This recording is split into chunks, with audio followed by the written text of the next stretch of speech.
August 7th, 1944, a column of German Panther tanks rolled through the French countryside near Mortagne, the crews confident beneath 7 inches of frontal armor that no Allied fighter could threaten them from above. Then the sound changed.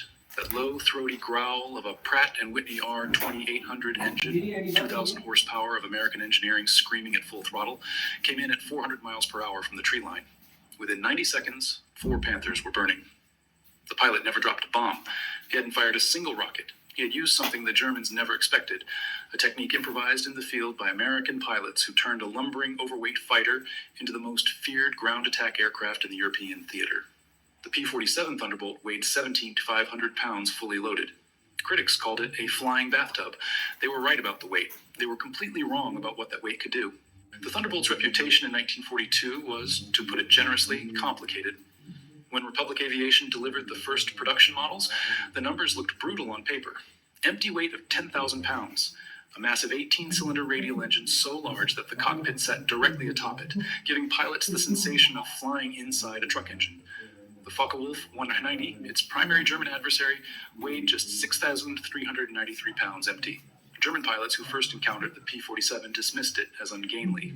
Luftwaffe Commander Adolf Galland reportedly laughed when he reviewed its specs, noting that a fighter that heavy should be dropping cargo, not fighting. Standard thinking in 1942 emphasized agility, tight turning radius, fast climb rate, light airframe. The Thunderbolt, with its 7-ton combat weight, failed every one of those benchmarks.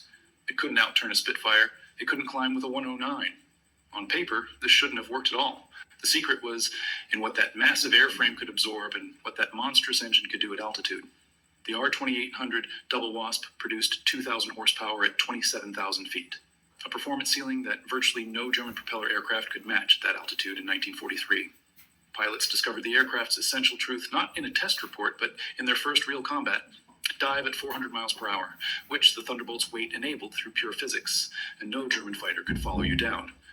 What looked like a liability, that crushing mass, became the aircraft's deadliest weapon.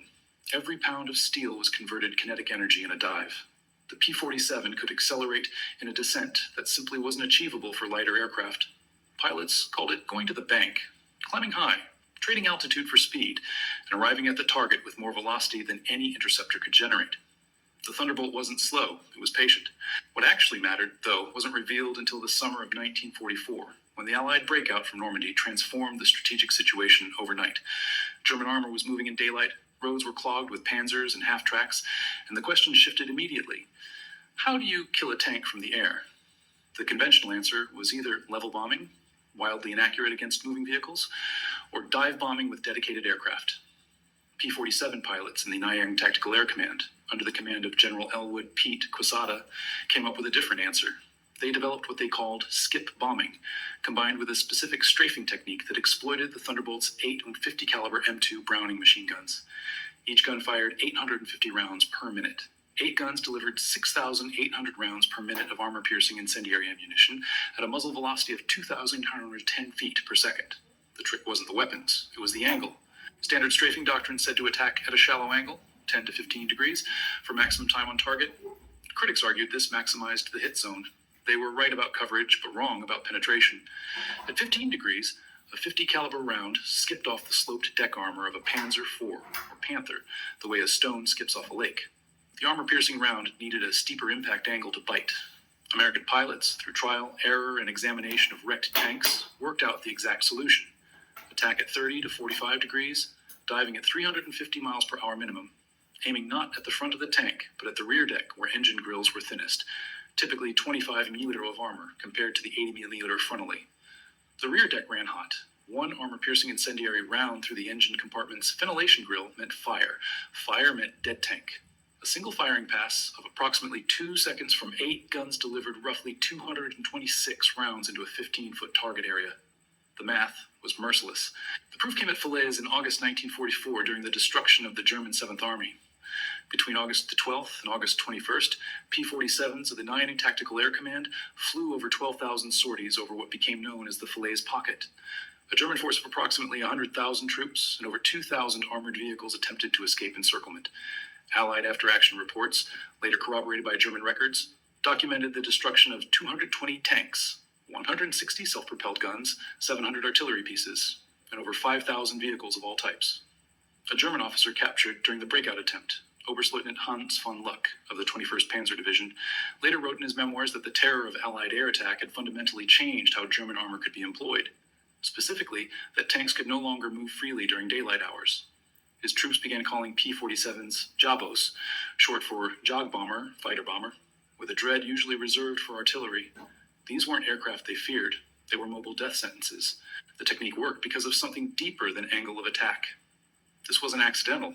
Quesada's pilots developed what amounted to a complete system of armored vehicle attack that exploited every characteristic of the Thunderbolt specifically. The aircraft's 8 guns were harmonized to converge at 300 yards, creating a concentrated impact zone about 6 feet wide, exactly the span of a Panther's rear deck grille. The R-2800 engine's reliability meant pilots could press attacks to minimum altitude without worrying about combat damage grounding their planes. The Thunderbolt could absorb ground fire that would have destroyed lighter aircraft. 156th Fighter Group P-47 returned to base in England in late 1943 with over 100 small arms holes in its airframe. The pilot reported the aircraft handled a little sluggishly. This wasn't a boast. It was a design principle. Republic's engineers had, intentionally or not, built the aircraft that was most capable of surviving the thing it was best at, flying straight and level through enemy fire while putting bullets precisely on target. Commanders weren't clinging to tradition when they kept assigning the Thunderbolt to ground attack missions deep into 1945. They had the performance data.